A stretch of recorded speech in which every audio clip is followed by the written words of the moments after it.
Salut les photographes et bienvenue dans ces MPR News du mois de novembre. Il y a pas mal de choses à voir, très peu de matos pour une fois, mais pas mal de petites histoires de photographes. Et ben donc c'est parti.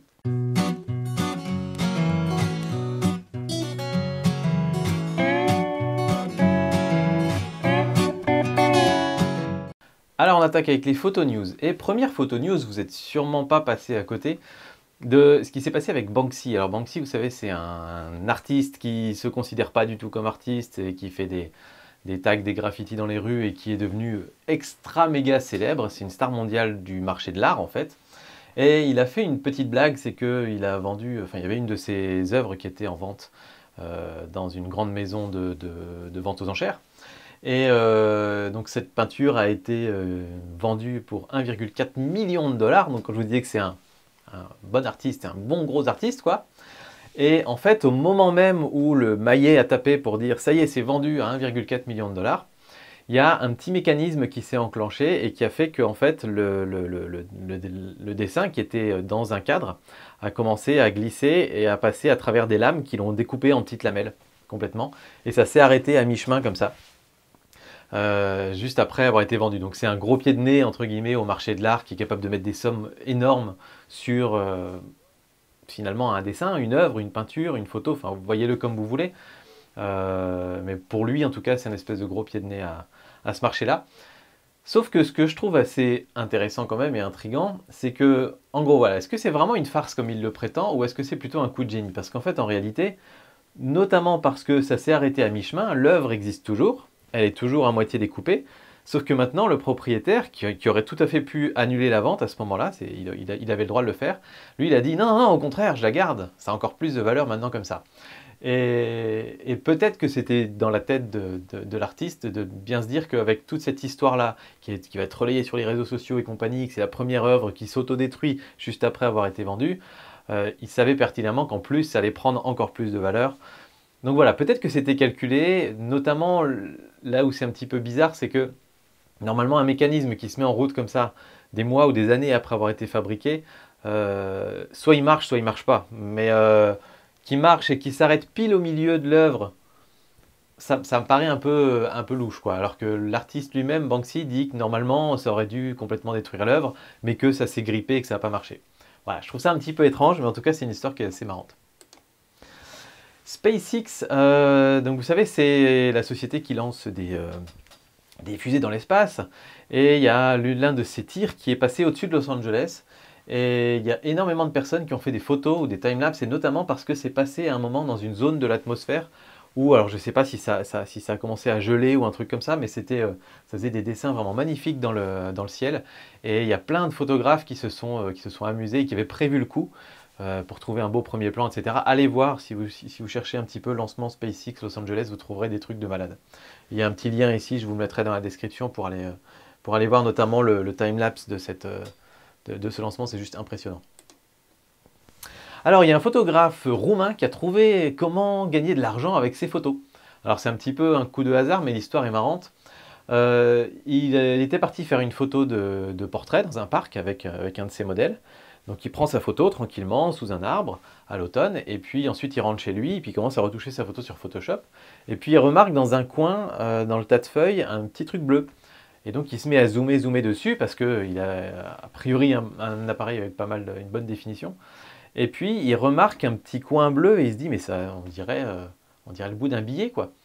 Et donc quand il regarde le petit coin bleu, il se dit mais en plus c'est un billet alors comment ça s'appelle, des leis, de 100 leis qui vaut à peu près 25 euros. Donc il se dit je vais retourner. Et il est retourné au parc, il a fouillé dans les feuilles et il a retrouvé le billet qui était là. Donc voilà, il a trouvé de l'argent grâce à sa photo et je trouvais l'histoire assez marrante. Alors ensuite, Neuroaesthetics. Alors ça c'est un article que j'ai lu sur le site Petapixel. C'est un site d'ailleurs si vous parlez anglais qui est juste génial parce qu'il référence à peu près tout ce qui se passe dans le monde de la photo. Et c'était un article qui était assez intéressant parce qu'ils expliquaient que les photos qui fonctionnent le mieux, ou en tout cas un certain nombre de photos qui fonctionnent très bien, font appel à notre cerveau primitif et à notre capacité de notre cerveau à repérer certaines formes. Et en plus de ça, à leur donner des associations d'objets qu'on connaît. Donc en fait, il y avait deux choses. Et c'était vraiment super intéressant cet article, c'est pour ça que je vous le mets en lien. Parce que ça permet de regarder la photo d'un autre œil, justement, c'est le cas de le dire. Et de se dire, bah tiens, notre cerveau primitif, il est construit pour repérer des contrastes. Donc c'est peut-être pour ça que les photos contrastées nous parlent plus que les photos décontrastées. Notre cerveau est construit pour repérer des mouvements, pour essayer de voir des animaux, des choses comme ça. Et donc voilà, tout est analysé un petit peu comme ça, et il fait la preuve par les photos qu'en fait, la plupart des fois où on aime une photo, c'est parce qu'on a une réaction dans notre cerveau primitif. Et je trouve ça, voilà, je trouvais ça plutôt intéressant. Voilà, il disait que ça stimulait les circuits de la récompense dans notre cerveau. Donc voilà, et puis après je me demandais s'il y avait aussi des questions d'effet de mode, c'est-à-dire est-ce que notre cerveau s'habitue à voir certaines photos, et donc par l'effet comment dire, bon, je vais reprendre du début. La mode, pour les vêtements en particulier, c'est un truc où on va vous montrer ce qui va être à la mode demain. En général, on va se dire « Oh, c'est un peu bizarre, etc. » Puis ensuite, on va vous le montrer dans les pubs, dans les magasins, il y a du monde qui va les porter dans la rue, etc. Puis ensuite, au fur et à mesure, à force de le voir, ça va devenir acceptable, voire on va en avoir envie. Et, et donc ça marche très bien pour la mode, pour les fringues, pour la mode pour les trucs de cuisine, pour la mode, pour la photo aussi, même pour les appareils photo. Si vous entendez tout le monde dire le Sony Alpha 7 III c'est une tuerie, c'est génial, au début vous allez vous dire ouais bah c'est bon, j'en ai pas besoin, puis au fur et à mesure vous allez commencer à vous dire ah mais en fait il me fait bien envie, etc. Parce que vous aurez vu beaucoup de monde en parler, en être content, le montrer, etc. Donc c'est ça l'effet, enfin ce que j'appelle l'effet de mode. Et donc c'est intéressant de se demander s'il n'y a pas ça aussi pour les photos, enfin pour moi très clairement si. Quand on voit un certain type de photos et qu'on les voit se répéter énormément, on a petit à petit l'impression qu'en fait c'est des bonnes photos puisqu'on les voit régulièrement. Je ne sais pas si vous voyez un peu l'idée. Enfin voilà, je trouve ça intéressant. Bref, allez lire l'article, il est top. Flickr. Alors, Flickr, comme vous le savez, a été racheté par SmugMug. Et donc, leur première mission, c'est d'essayer de rendre le machin rentable. Et donc, ils ont commencé à réduire, enfin, ils ont annoncé qu'ils allaient réduire le nombre d'images qu'on peut stocker sur Flickr à 1000 images. Ce que je trouve déjà beaucoup, pour les comptes gratuits en tout cas. Donc pour info, avant que Flickr passe à l'illimité, on était à 300 images à peu près pour les comptes gratuits, puis ensuite ils sont passés à l'illimité, dans un espoir que ça allait ramener beaucoup de monde et tout ça. Ça a ramené du monde, mais pas forcément les bonnes personnes, parce que du coup c'est devenu un site de stockage pour beaucoup de gens. Et comme vous savez, le stockage, ça coûte cher. Donc voilà, bref, ils ont décidé de redescendre à 1000 images. Et en gros, vous avez jusqu'au 8 janvier pour passer à la version pro, si vous voulez garder toutes les images que vous avez sur votre compte, si vous en avez plus que 1000. Et vous avez jusqu'au 5 février pour sauvegarder vos photos, avant qu'ils commencent à les supprimer. A priori, ils vont supprimer les plus anciennes d'abord, pour remonter petit à petit vers vos plus récentes. Voilà, donc à titre d'information, ça va commencer bientôt. Et ça peut aussi concerner d'autres comptes Flickr. Je vous en parlerai dans une prochaine vidéo sur le repérage, mais j'ai repéré des bons spots photos en Franche-Comté, pas très loin de chez moi, par rapport à certains comptes Flickr, justement, de personnes qui habitent dans le coin et qui crapahutent et tout ça. Et il y en a certains qui ont plus de 1000 images, et qui sont des comptes où il n'y a même presque plus rien qui est publié depuis des années, mais c'était un bon moyen pour repérer des nouveaux spots. Et donc je me dis, ces comptes-là risquent d'avoir des photos qui sont supprimées, alors que c'est des photos qui, moi, m'intéressent, donc j'ai peut-être intérêt à tout explorer avant cette fameuse date. Donc voilà, allez jeter un œil à ces comptes-là, s'il y a des comptes qui vous tiennent à cœur, et puis sinon pour votre compte en particulier. Bon, moi, le mien, je crois que j'ai 70 photos sur Flickr, j'utilise plus comme une galerie un peu ouverte. 500px, c'est une petite galerie paysage, Flickr, c'est un peu plus large. Puis après, tout le reste, je mets sur Facebook et Instagram. Google Images a commencé à intégrer des petites métadonnées dans les photos qui apparaissent, et notamment l'auteur et le copyright. Donc ces données-là sont intégrées maintenant dans les images que vous avez trouvées sur Google Images. Elles sont intégrées que si vous les avez intégrées évidemment au départ dans votre photo. C'est un premier pas, tout petit pas, pour pouvoir aller quand même vers un stade où on pourra peut-être plus aussi facilement qu'aujourd'hui aller piquer des images aux autres. Mais voilà, sachez que ça existe, et donc maintenant, si vous avez l'habitude de mettre vos photos en ligne, même pas forcément sur Google Images, hein, Google Images, je vous rappelle, en gros, ils vont chercher des images un peu partout à droite à gauche. Donc si vous en mettez sur votre site web, par exemple, il y a de bonnes chances que ça se retrouve sur Google Images. Et dans ce cas-là, je ne peux que vous conseiller de rentrer dans vos métadonnées votre nom et puis votre copyright, comme ça au moins ce sera présent. C'est pas tant pour empêcher la copie que si jamais un jour il y a un cas de litige, ça vous fait une ligne de défense en plus de pouvoir dire « Hey, oh, tu rigoles, c'était marqué mon nom en gros dans le copyright, donc c'était très facile de me trouver, donc tu n'as aucune raison de me piquer cette photo. » Voilà, c'est plus dans ce sens-là. Adobe a sorti une version Photoshop pour iPad. A priori, c'est une version plutôt complète, c'est-à-dire que jusqu'à présent, il y avait des versions mobiles, mais là, c'est une version complète parce que les iPads commencent à avoir des énormes écrans et donc ça peut commencer à devenir intéressant. Et ce que je trouve intéressant, c'est que pour moi, on va au bout d'un moment arriver sur ce type d'interface-là, où en fait, on va retoucher nos photos directement sur la photo. Plutôt que d'avoir une souris, bah, on sera plutôt avec le stylet ou avec un pinceau, et puis on pourra peindre directement sur notre photo. Enfin, voilà, je pense que ce sera... enfin, à mon avis, c'est une expérience qui est plutôt intéressante, que j'ai pas tenté encore. Mais la retouche sur grande tablette pourrait être intéressante. En termes de mobilité, c'est pas mal. Et puis, alors pourquoi j'ai mis en 2019 Adobe CC? Il me semble qu'en 2019, ils vont essayer d'étendre à toutes les applications Adobe CC. Alors pour l'instant, pour l'iPad, on n'a pas trop de nouvelles sur l'Android. Et puis, Adobe a présenté une nouvelle technologie qui s'appelle Moving Stills, qui est plutôt impressionnante. Je vous invite pareil à aller chercher sur votre moteur de recherche préféré ce que c'est. Et en fait, typiquement, ça va prendre une photo, mais une simple photo, pas 3 photos, pas 10 photos prises avec des angles différents. Et ça va intégrer différents mouvements de caméra. Donc ça va pouvoir vous créer un mouvement de caméra à partir d'une seule photo qui va recréer la perspective en fait. Et c'est plutôt intéressant. Alors il me semble que ça marche quand même avec certains formats de photos qui sont des formats de photos. Alors j'ai pas retenu, mais je pense que ça marche peut-être pas avec toutes les photos. Enfin, à revérifier, mais je suis pas certain. Je me demandais juste si vous trouviez que c'était complètement gadget ou si bah, vous vous dites non, non, ça peut être pas mal parce que de plus en plus on a envie de donner un peu de mouvement à nos images. Après, dès qu'une image est en mouvement, c'est plus vraiment une image parce que ça va pas retranscrire exactement ce que nous on voulait, vu que ça va créer des nouveaux angles, etc. Donc à voir. Je pense qu'il y a certains cas où ça peut être utile, ça peut être bien, mais il y a beaucoup de cas où ça va être gadget et ça va être moche. Donc voilà, à vous de voir si ça vous intéresse. Et puis une alternative à Photoshop qui est sortie tout récemment.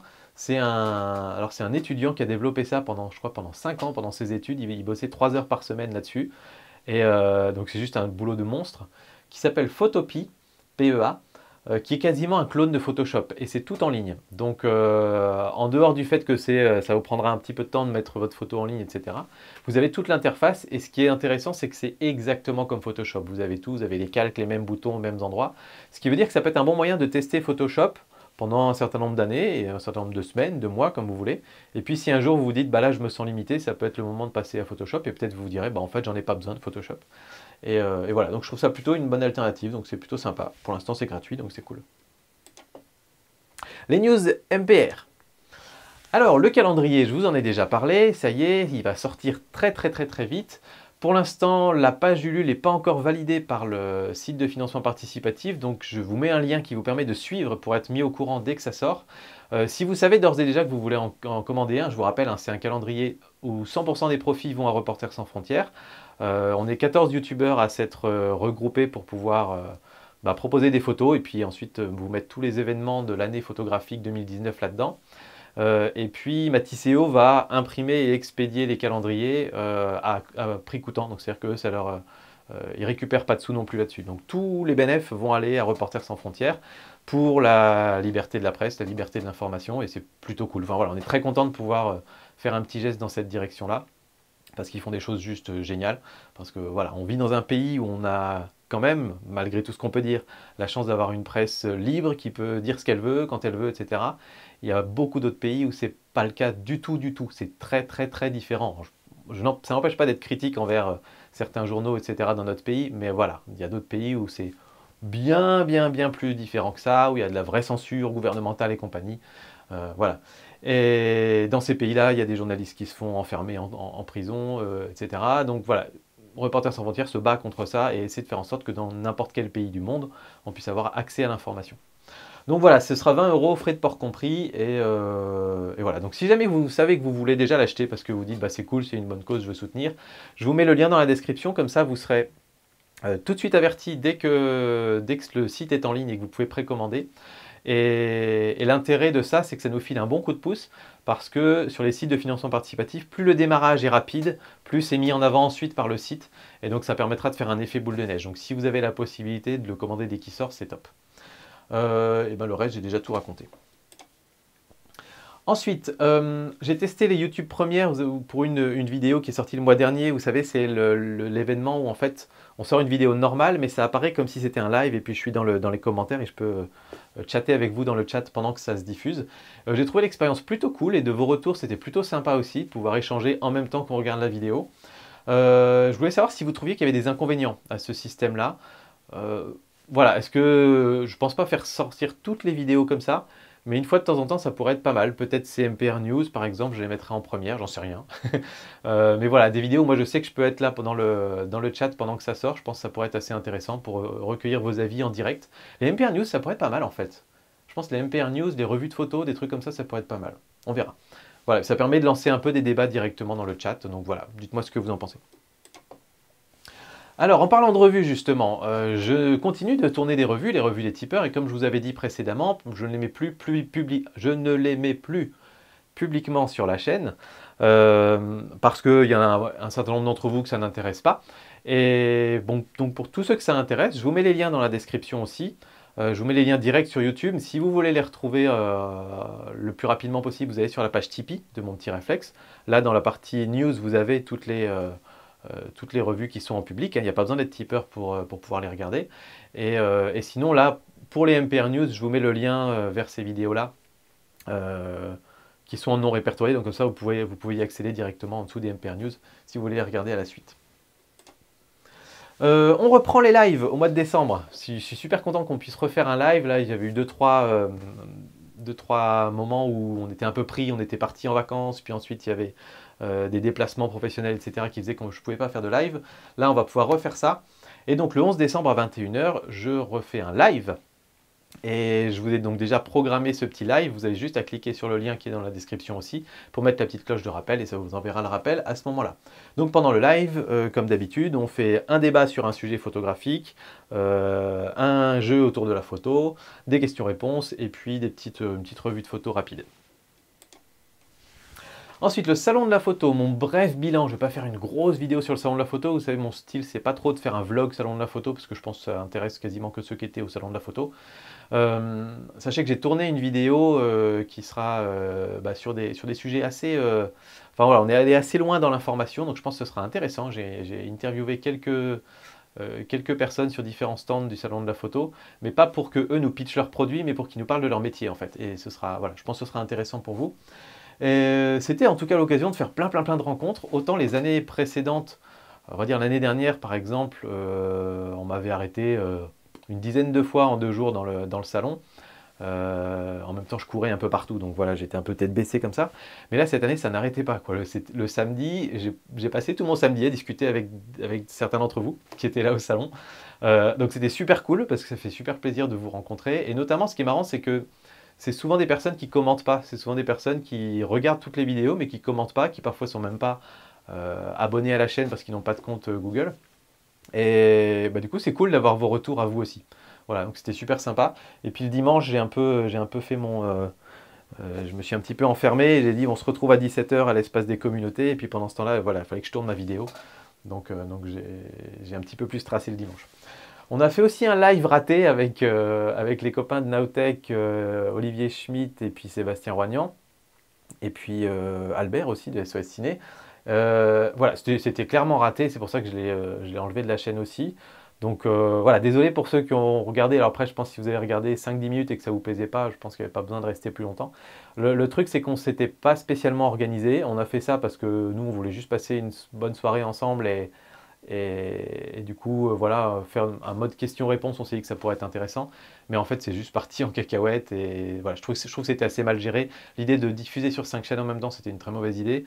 Donc voilà, si jamais on refait un truc de ce genre-là un jour, on le refera très différemment. À mon avis, il faut le faire un peu façon émission de télé, en fait, avec un présentateur qui donne la parole, diffusé sur une seule chaîne, et voilà, pour faire les choses un peu plus simples.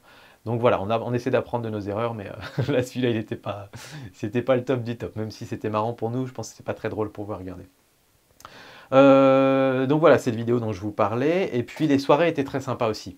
Il y a eu la soirée au Corcoran, qui était un bar irlandais. Il y avait plein de monde, mais c'était plutôt sympa. Et puis on s'est souvent plutôt retrouvés dehors. J'ai fait quelques rencontres très sympas. Et puis ensuite, bah, j'ai eu moi, les soirées avec les tipeurs, hein, parce que tous les ans au salon de la photo, c'est l'occasion pour nous d'aller camper dans le salon d'un des, d'un des tipeurs dans son petit appart. Et du coup, voilà les 3 soirs de suite, on s'est couché entre 3 et 5 heures du matin parce qu'on a refait le monde et c'était juste génial. Donc voilà, petit message spécial aux tipeurs qui étaient présents là-bas. C'est Black Friday, alors probablement aujourd'hui, puisque je pense que là je la tourne jeudi, donc je pense qu'elle sera publiée demain, cette vidéo, demain matin, ou alors ce soir si je me débrouille très bien. C'est toujours l'occasion pour vous de soutenir la chaîne si vous voulez, si vous faites des achats en ligne sur Miss Numérique, sur Digitphoto, sur Amazon. Vous avez toujours les liens en description, c'est des liens affiliés, donc moi ça me donne quelques petits pourcents de vos achats. Et puis voilà, donc si jamais il y a des trucs que vous voulez acheter et vous voulez profiter du Black Friday pour ça, ben, n'hésitez pas, allez-y, et ben, ça soutient la chaîne, donc c'est cool. Et puis n'achetez pas n'importe quoi quand même. Voilà, c'est le Black Friday. Pour moi, le Black Friday, le but c'est pas d'acheter tout et n'importe quoi parce que il y a une super promo et tout. C'est plutôt de se dire ah bah ça faisait longtemps que je voulais me l'acheter. J'attends le Black Friday pour avoir un bon prix et c'est le moment où je me l'achète. Donc voilà, vous avez le message. Puis d'ailleurs pour les achats de Noël, hein, c'est pareil. Hein, vous pouvez passer par les liens, ça fait plaisir. Les news matos. Alors, vous avez sûrement entendu parler de Pixi, ou peut-être pas d'ailleurs, c'est un appareil photo made in France, c'est le dernier, le premier depuis 30 ans, et le dernier en date appareil photo made in France, qui est made in Besançon même, juste à côté d'ici, et voilà, moi j'étais allé rencontrer le dirigeant de la boîte, dans ses locaux, donc du coup je l'avais pris en main et tout il y a quelques mois, et donc là ça y est, ce Pixi est sorti au grand jour, donc c'est un appareil photo qui est un rangefinder, donc c'est-à-dire que vous avez le petit écran c'est même pas un petit écran, c'est un viseur optique en fait, que vous avez à l'œil et qui vous permet de faire la mise au point par un système optique en fait, qui est monture M, donc c'est des montures Leica, si je dis pas de bêtises, qui a un système de shutter global, c'est-à-dire vous savez, comme ça, ils n'ont pas un rideau qui permet d'éviter les déformations sur les photos. C'est un capteur APS-C qu'il y a dedans. C'est un appareil photo qui est un petit peu original parce qu'il y a une mémoire interne de 8 Go ou de 32 Go, pas de possibilité de mettre de carte SD.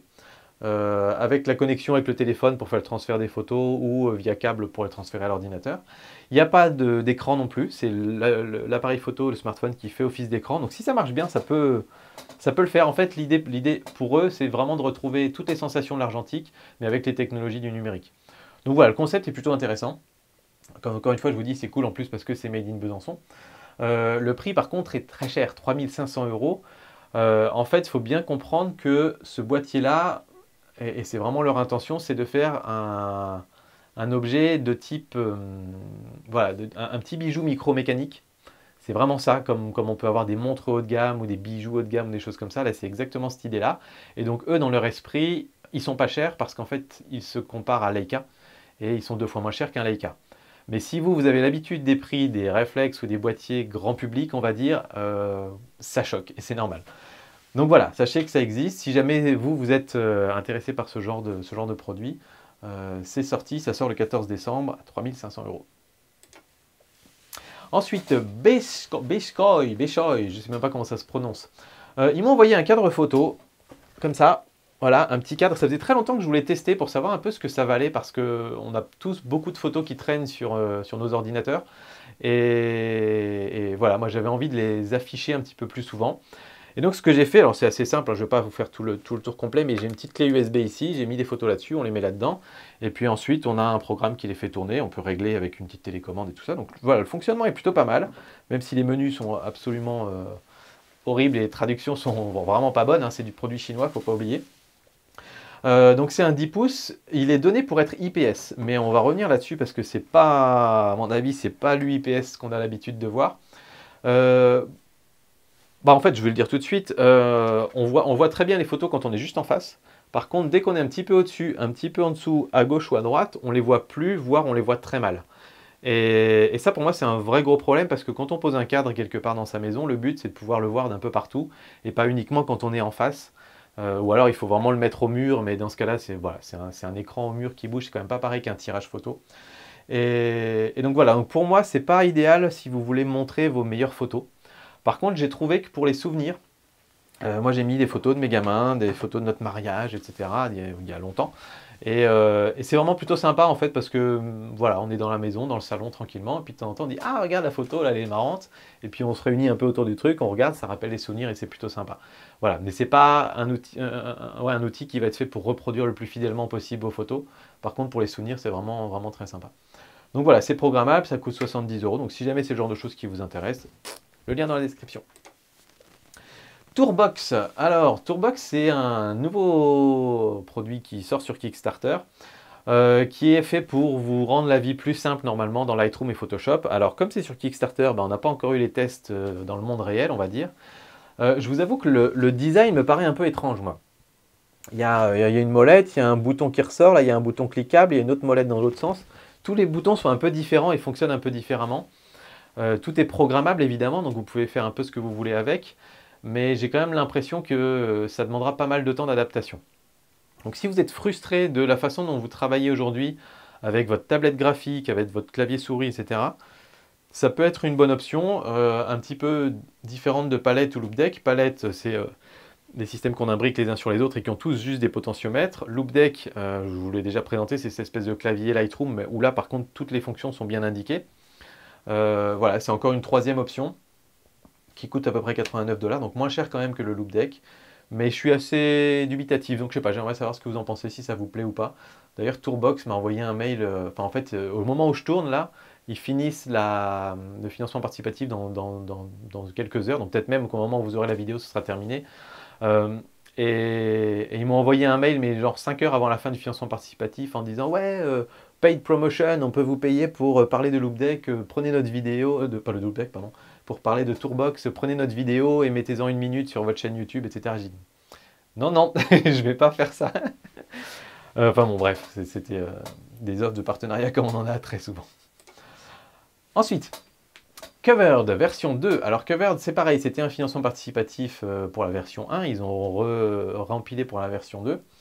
Le concept, c'est d'avoir des caches d'objectifs qui sont universels et qui s'adaptent à tout type d'objectif. C'est-à-dire que plutôt que d'avoir notre petit cache comme ça qu'on vient pincer et mettre dessus, eh ben on a une espèce de chaussette en caoutchouc bien élastique qu'on prend et qu'on vient envelopper autour de l'objectif.